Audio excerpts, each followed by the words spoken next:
புத்தாண்டு நல்வாழ்த்துக்கள்.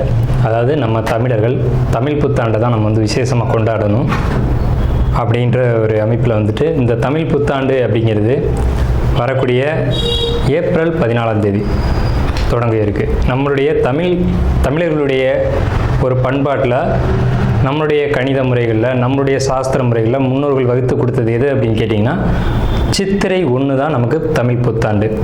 பிறக்க போகிற தமிழ் புத்தாண்டு இந்த சித்திரை 1 அப்படிங்கிறது விஸ்வாசு வருடம். அதாவது 60 வருடங்கள் தமிழருக்கு பிரபவ விவ சுக்ல பிரமோத்துத பிரமோத்பத்தி ஆங்கிரச ஸ்ரீமுக பவ யுவ தாது ஈஸ்வர வெகுதானியா அப்படின்ட்டு 60 வருடங்கள் தமிழ் வருடங்கள் கொடுக்கப்பட்டிருக்கு. அதில் 39வது வருடமானது விஸ்வாசு வருடம்.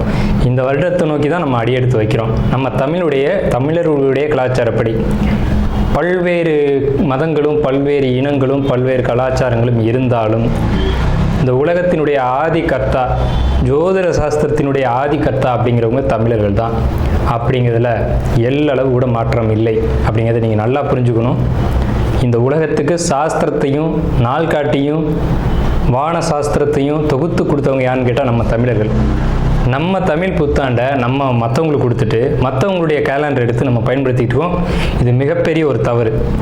இந்த இடத்துல நம்மளுடைய தமிழ் புத்தாண்டை நம்ம பின்பற்றணும்னு சொல்லி ஒரு வேண்டுகோளை நம்ம வச்சுட்டு இந்த தமிழ் புத்தாண்டு எப்படி இருக்குது அப்படிங்கிற அமைப்பையும், தமிழ் புத்தாண்டு என்ன, தமிழ் புத்தாண்டுடைய சிறப்புகளையும் நம்ம பேசுவோம். நாள் என் செய்யும் வினைதான் என் செய்யும் என்னை நாடி வந்த கோள் என் செய்யும் கொடுங்கூற்று என் செய்யும் கூரேசர் இருந்தாலும் சிலம்பும் சதங்கையும் தண்டையும் சண்முன் தோளும் கடம்பும் என் கண்முன் வந்து தோன்றினேன். அதாவது நம்மளுடைய தமிழ் கடவுள் அப்படிங்கிறவர் முருகன் தாங்க. அகத்தியருக்கு தமிழை கற்றுக் கொடுத்தவர் யாருன்னு கேட்டிங்கன்னா முருகன் தாங்க. முருகன் தான் தமிழ் கடவுள். அதாவது அவருடைய பிறப்பு வேணா நம்ம சிவன் பார்வதி அப்படி இப்படின்னு நம்ம சொல்லலாம். ஆனால் தமிழுக்கென்ற ஒரு கடவுள், தமிழினுடைய ஆதி கர்த்தா அப்படிங்கிறவங்க யாருன்னு கேட்டிங்கன்னா முருகன் தான். ஸோ அதனால் நம்ம முருகனை வணங்கி நம்ம இந்த பதிவை தொடர்வோம். சித்திரை 1 அப்படிங்கிறது ஏப்ரல் 14ஆம் தேதி ஆங்கில கணக்குப்படி. ஆங்கில கணக்கை தயவு செஞ்சு யாரும் எடுத்துக்க வேணாம். ஆங்கில நாள்காட்டி தவறானது தான். இது நம்ம சவால் விட்டே சொல்லலாம். ஒரு 15 நாட்கள் ஆங்கில நாட்காட்டியில் காணாமல் போய் அதை தேடி கண்டுபிடிச்சி அதுக்காக நாட்களை திருத்தின ஒரு வரலாறு நம்ம வரலாறு இருக்குது. நல்லா தெரிஞ்சுக்கோங்க. இன்னையிலேருந்து இன்னும் நூற்றுக்கணக்கான வருடங்களுக்கு கிரகணத்தை ஆதி காலத்திலே குறித்து வச்சுருக்காங்க நம்ம முன்னோர்கள். ஸோ அப்படிப்பட்ட நம்மளுடைய தமிழ் வருடப்பிறப்பான விஸ்வாச வருடப்பிறப்பு எப்படி நடக்குது அப்படின்னு பார்த்தீங்கன்னா, திங்கட்கிழமை அன்னைக்கு பிரதமை திதியில் சுவாதி நட்சத்திரத்தில் வஜ்ரம் நாமயோகத்தில் கௌளவ கரணத்தில் பிறக்க இருக்குது. இந்த சித்திரை 1 தாங்க கேரளாவில் ஐயப்பனுக்கு நடை திறப்பு முதல்ல நடக்கக்கூடிய நாள். அப்படின்னா சித்திரை விசு அப்படின்னு சொல்லுவாங்க. விசு அப்படின்னா சமப்படுத்துதல் அப்படின்னு பேர். சித்திரை விசு அப்படிங்கிறத கேரளாவில் விசேஷமாக கொண்டாடுறாங்க. ஏன்னா நம்மகிட்டேருந்து பிழிஞ்சு போன ஒரு மொழி மலையாளம் அப்படிங்கிறது. சரி, விஸ்வாசு வருடத்துக்கு நம்ம முன்னோர்கள் என்ன விளக்கம் கொடுத்துருக்காங்க அப்படின்னா, விஸ்வாசு அப்படின்ற சொல் நேர்மை, நீதி, செல்வம் அப்படின்னு உயர்ந்த ஒரு அர்த்தத்தை வச்சுருக்காங்க. நம்முடைய தமிழ் மொழிக்கு நம்ம தமிழ்லேயே அர்த்தங்கள் தேட வேண்டிய ஒரு காலகட்டம் வந்தாச்சு. சரி, இந்த விஸ்வாசு வருடம் அப்படிங்கிறது நேர்மை, நீதி, செல்வம் அப்படிங்கிற ஒரு அர்த்தத்தில் வருது இந்த சொல் அப்படிங்கிறது. இந்த விஸ்வாசு வருடத்துக்கு உண்டான பலன்களாக நம்ம முன்னோர்கள் என்ன சொல்லியிருக்காங்க அப்படின்னு பார்த்தீங்கன்னா, விஸ்வாசு வருடம் தன்னில் வேளாண்மை ஏறும், பசுமாடும் மாடும் பழிக்கும், சிசு நாசம், மறையோர்கள் வாழ்வார்கள், மாதவங்கள் மீறுமே, மற்றுலகில் உண்டு மலை அப்படின்னு சொல்லியிருக்காங்க. மற்றுலகில் உண்டு மலை அப்படின்னு முடிக்கிறாங்க. இதனுடைய அர்த்தம் என்னன்னு கேட்டிங்கன்னா, இந்த வருடம் விஸ்வாசு வருடம் அப்படிங்கிறது ஒவ்வொரு 60 வருடங்களுக்கு ஒரு முறை 39 ஆண்டாக பிறக்கக்கூடிய இந்த விஸ்வாசு வருடமானது வருகின்ற காலகட்டத்தில் எல்லாம் வேளாண்மை உயரும் அப்படின்னு சொல்லியிருக்காங்க. பசு மாடும் பழிக்கும் அப்படின்னா நம்மளுடைய பசுமாடுகள் அப்படிங்கிறது நல்ல ஒரு முன்னேற்றத்தை அடையும். மாடு ஆடுகளுக்கு ஒரு நல்ல தீவனங்கள் கிடைத்து அதுவும் நல்ல செழித்து வரும். ஆதி காலத்தில் மாடை தான் செல்வமாக குறிப்பிட்டிருக்காங்க. இன்றைக்கி பணம் அப்படின்ற ரூபாய் தாள்களை நம்ம பணமாக குறிப்பிட்றோம். ஒரு முன்னோர்கள்லாம் மாடு எவ்வளோ இருக்குது, மாட்டினுடைய அந்த குப்பை வேஸ்ட்டெல்லாம் எங்கே ஒரு மனிதன் எங்கே சேகரிக்கிறானோ அதை போய் முதல்ல பார்ப்பாங்கங்க. அதை வச்சு தான் அவனுடைய செல்வம் என்னன்றதை குறிப்பிட்டு பொண்ணு கொடுக்குறதா இருக்கட்டும், பொண்ணு எடுக்கிறதா இருக்கட்டும், இதெல்லாம் நம்முடைய மரபில் இருந்து வந்த ஒரு விஷயம். ஸோ அப்போ இத்தனை மாடுகள் இருந்தால் தான் அவன் செல்வந்தன் அப்படின்ற ஒரு கான்செப்ட் முன்னோர்கள் நமக்கு காமிச்சிருக்காங்க. அப்படிப்பட்ட பசுமாடுகள் மாடும் பழிக்கும் அப்படின்ற ஒரு வார்த்தையை அங்கே குறிப்பிட்டிருக்காங்க. சிசு நாசம் அப்படின்ற வார்த்தையை சொல்கிறாங்க. மறையோர்கள் வாழ்வார்கள். மறையோர்கள்னால் யாருன்னு கேட்டிங்கன்னா சமுதாயத்தில் முக்கியமாக இருக்கக்கூடிய பெரியவங்க, மற்றவங்களுக்கு வழிகாட்டக்கூடியவங்க வாழ்வாங்க அப்படின்ற சொல்லியிருக்காங்க. மாதவங்கள் மீறுமே அப்படின்ற ஒரு வார்த்தையும் வருது. மாதவங்கள் மீறும் அப்படின்னா ஒழுக்கக்கேடான செயல்பாடுகளில் மனிதர்கள் நடக்க வேண்டிய காலகட்டங்கள் வரும். ஒழுக்கக்கேடுனா என்னங்க? இந்த விரல் தான் ஒழுக்கக்கேடு, இந்த ஒற்றை விரல் தான். இந்த விரலை வச்சு தான் நம்ம பட்டனை அமுக்கிறோம், காசு வாங்கிட்டு அமுக்கிறோம். இதுதான் மாதவங்கள் மீறுமே அப்படின்றது. ஸோ அந்த மாதிரிலாம் இல்லாமல் மனசாட்சிக்கு துரோகம் செய்யாமல் யார் நீதி பரிபாலனம் செய்வாங்க அப்படின்றத தெரிஞ்சு சரியான வாக்களித்து நல்ல தலைவனை தேர்ந்தெடுக்க வேண்டிய காலகட்டங்கள் அப்படிங்கிறத இங்கே மறைமுகமாக இந்த விசுவாச வருடத்தினுடைய வெண்பா பாடல் அப்படிங்கிறது நமக்கு சுட்டி காட்டுது. இந்த சித்திரை வருட பிறப்பானது மகர லக்னம்னு சொல்லக்கூடிய சர லக்னங்களில் விழுகுது. எப்படின்னு கேட்பீங்க? தமிழனுடைய கணக்குப்படி சூரியன் எப்போது கிழக்கு வானில் உதிக்கிறதோ அதுதான் லக்னம். ஸோ சித்திரை மாதம் 1ஆம் தேதியானது உதிக்கக்கூடிய நேரம் அப்படிங்கிறது கிழக்கு வானத்தில் சூரியன் உதிக்கக்கூடிய அந்த டைம் அப்படிங்கிறது 2:22 அதிகாலை மணி 2:22க்கே சூரியன் கிழக்கு வானத்தில் உதிச்சிடறார். அப்போ அது லக்னமாக போட்டுக்கணும், இந்த வருடத்தினுடைய பிறப்பு லக்னமாக போட்டுக்கணும். ஸோ அப்படி நம்ம போடும்போது மகர லக்னம் சர லக்னத்தில் விழுகுது. முன்னோர்கள் சித்திரை 1ஆம் தேதி அப்படிங்கிறத கண்டறிஞ்சு அந்த 1ஆம் தேதி தொடங்கக்கூடிய லக்னத்தை கண்டறிஞ்சு அதுக்கான பலன்களை பஞ்சாங்கங்களில் எழுத ஆரம்பிச்சிருக்காங்க. ஸோ அதன் அடிப்படையில் சர லக்னமான மகர லக்னத்தில் இந்த புத்தாண்டு அப்படிங்கிறது பிறகுது. இது ஒரு விசேஷமான ஒரு விஷயந்தான். ஏன் அப்படின்னு கேட்டிங்கன்னா, அந்த மகர லக்னத்துக்கு அதிபதியான சனி பகவான் ஒரு பலமான ஒரு நிலையில் வருடப்பிறப்பின் போது இருப்பாங்க அப்படிங்கிற ஒரு விசேஷமான ஒரு அமைப்பில் இந்த வருடப்பிறப்பு அப்படிங்கிறது விஸ்வாச வருடம் பிறக்கின்றது. ஸோ இந்த விஸ்வாச வருடம் பிறக்கும் போதே நமக்கு ஒரு நல்ல செய்தி கிடைச்சாச்சு, இந்த வருடம் நன்றாக இருக்க போகுது அப்படிங்கிற ஒரு விஷயம். சரி, இதை சித்திரை மாதம் தான் நீங்கள் தமிழருடைய கலாச்சாரம் அப்படின்னு சொல்லிங்களே, இதுக்கு ஏதாவது ஆதாரம் இருக்கா அப்படின்னு கேட்டிங்கன்னா கண்டிப்பாக இருக்கிறது. புறநானூறு அப்படின்ற ஒரு தமிழ் இலக்கியம் இருக்குது. அதில் போய் தேடி பார்த்தீங்க அப்படின்னா தலைநாள் பூத்த பொன் இணர் வேங்கை அப்படின்ற சொல்லும், கனிவேங்கை நன்னாளே நாடி மலர்தலால் அப்படின்ற வார்த்தை வரும். அதாவது சித்திரை மாதத்தில் பூக்கள் அதிகமாக பூத்து குலுங்கும். அதனால தலைநாள் அப்படின்ற சொல்ல யூஸ் பண்ணுறாங்க. தலைநாள்னா முதல் மாதம் அப்படின்னு, தலை மாதம் கடை மாதம் அப்படின்னு பிரிக்கிறாங்க. கனிவேங்கை நாடி மலர்தலால், கனிவேங்கை நல்லான் நாடி மலர்தலால், அந்த பூக்கள் பூக்கிறதுனால அந்த கனிவேங்கை மாதம் அப்படிங்கிறதையும் தலைநாள் பூத்த பொன் இணர் வேங்கை அப்படின்ற சொல்லும் புறநானூறு அப்படின்ற இலக்கியத்தில் தமிழ் மாதம் முதல் மாதம் சித்திரை மாதம்ன்ற குறிப்பீடு அங்கே இருக்குது. சரிங்களா? வண்ண மலர்கள் பூத்து குலுங்கக்கூடிய ஒரு பொன்னான மலர்கள், பொன் போன்ற மலர்கள்.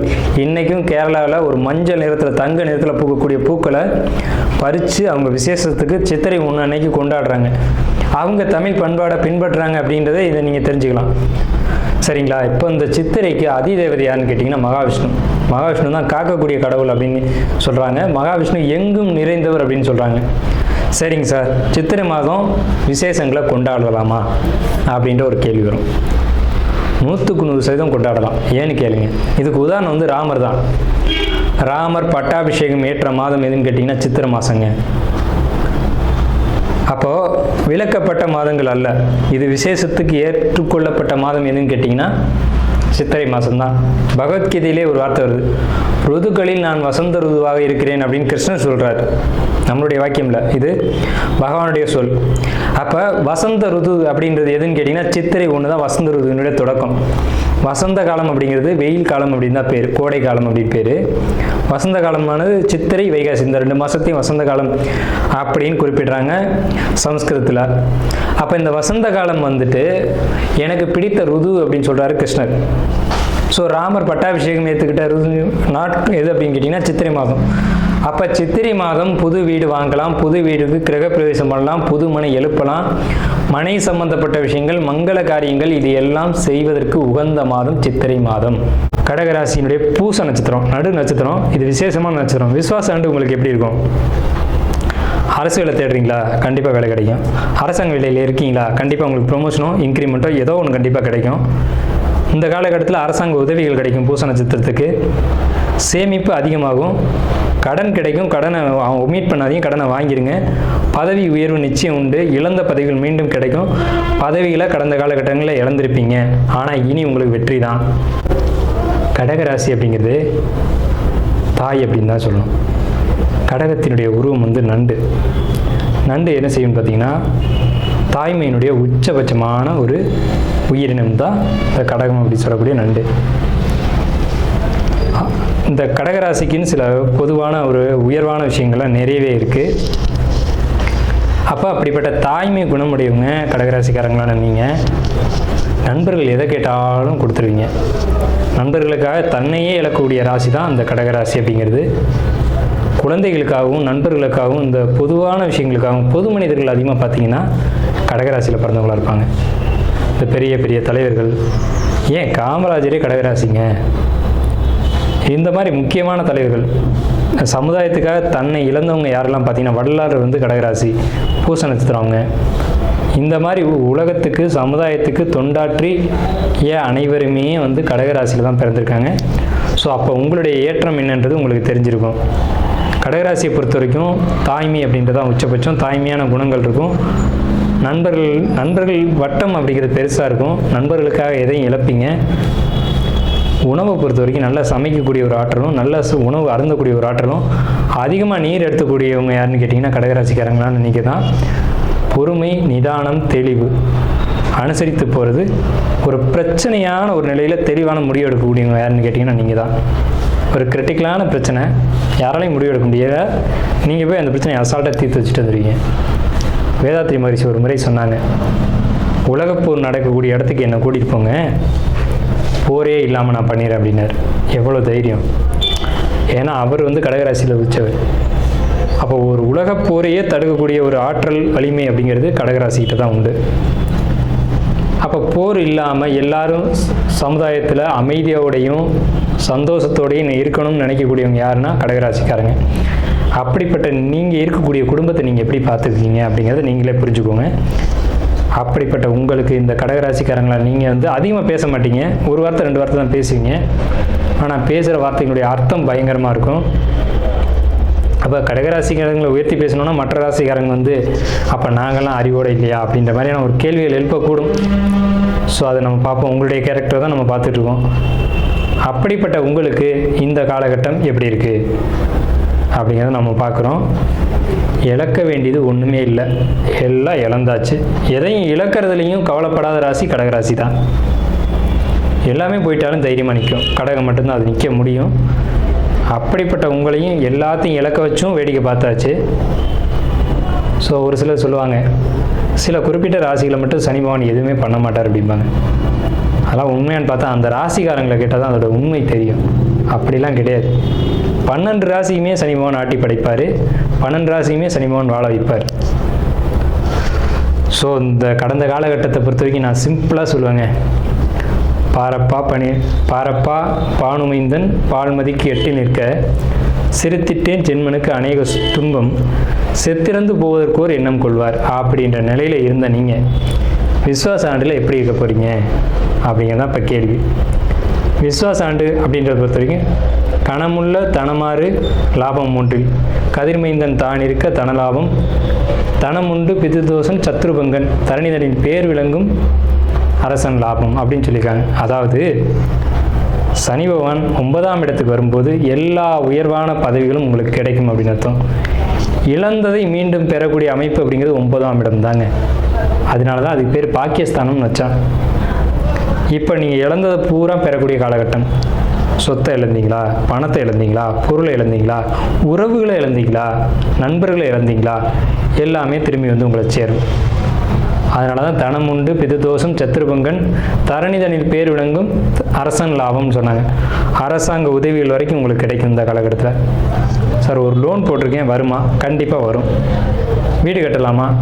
அரசாங்க உதவியோடு வீடு கட்டுவீங்க. உங்கள் பணம் வேணாங்க, அரசே உங்களுக்கு கட்டி கொடுக்கும். ஸோ அப்பேற்பட்ட உயர்வான காலகட்டம் எதுன்னு கேட்டிங்கன்னா கடகராசிக்கு இந்த காலகட்டம் தான். சார் விரைய குருன்னு சொல்கிறாங்க, நீங்கள் என்ன இப்படி சொல்லியிருக்கீங்க? ஆமாம், பொன்னவன் 12 ஏறது பொன்ராமன் மாதே பொன்ராமன் கையம்பால் ராவணன் மாண்டான் இல்லைன்னு நான் சொல்லலை. ஆனால் இன்னொரு பக்கம் பார்க்கணும்ல, ராமன் கையால் ராவணன் மாண்டது குரு 12 வரும்போது தான், இல்லைன்னு யார் சொன்னது? அது மூல நூலில் சொல்லப்பட்ட விஷயம். அப்போ அந்த குரு பகவானுடைய பார்வைக்குன்னு ஒரு யோகம் இருக்கும்ல. உங்கள் ராசிக்கு 4ஆம் இடத்தை குரு பார்க்குறார், 6ஆம் இடத்தை குரு பார்க்குறார், 8ஆம் இடத்தை குரு பார்க்குறார். 4ஆம் இடம் சொத்து சேர்க்கை, வண்டி வாகன சேர்க்கை, உடல் ஆரோக்கியம், இதெல்லாம் சூப்பராக இருக்கும். ஹெல்த் வைஸ் ஃபிட்டாக போகிறீங்க. இது வரைக்கும் உடம்புல பிரச்சனை இருந்தது, உடம்புலனா குறிப்பாக இருதயம் மார்பு சம்மந்தப்பட்ட பிரச்சனைகள் இருந்தது, அது நிவர்த்தி செய்து கொடுக்க போகிறாங்க.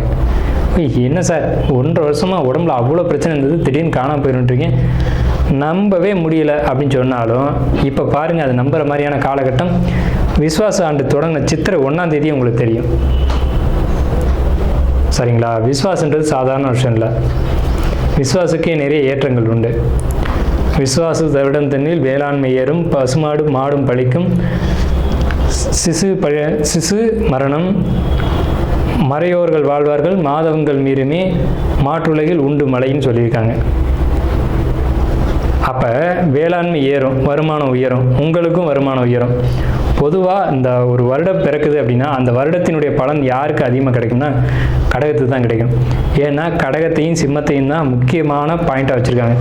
இந்த உலகத்தினுடைய முதல் புள்ளி ஆரம்பிக்கிறதே கடகத்தில் தாங்க. அதனால தாங்க தாயின்னு சொன்னேன். அப்படிப்பட்ட உங்களுக்கு இந்த ஆண்டு அப்படிங்கிறது விஸ்வாச வருடத்தில் மிகப்பெரிய ஏற்றங்கள், தொழில் முன்னேற்றங்கள், புதிய வாய்ப்புகள், அரசு வேலைக்கு யாரெல்லாம் காத்துட்ருக்கீங்களோ, அரசாங்க வேலை யாருக்கெல்லாம் வேணும்னு நினைக்கிறீங்களோ அவங்களுக்கு அரசாங்க வேலை கிடைக்கும். இல்லை சார் நான் ஆல்ரெடி அரசு வேலையில் தான் இருக்கேன், ப்ரொமோஷன் இல்லை, இன்க்ரிமெண்ட் இல்லை, டீமோட்டிவேட் பண்ணிட்டாங்க, வேலையிலேருந்து தூக்கிட்டாங்க, திருப்பி சேர்த்துக்கோங்க. திருப்பி உங்களுடைய ப்ரொமோஷனை கொடுப்பாங்க. உங்களுக்கு என்ன சேலரி அதை கரெக்டாக கொடுப்பாங்க.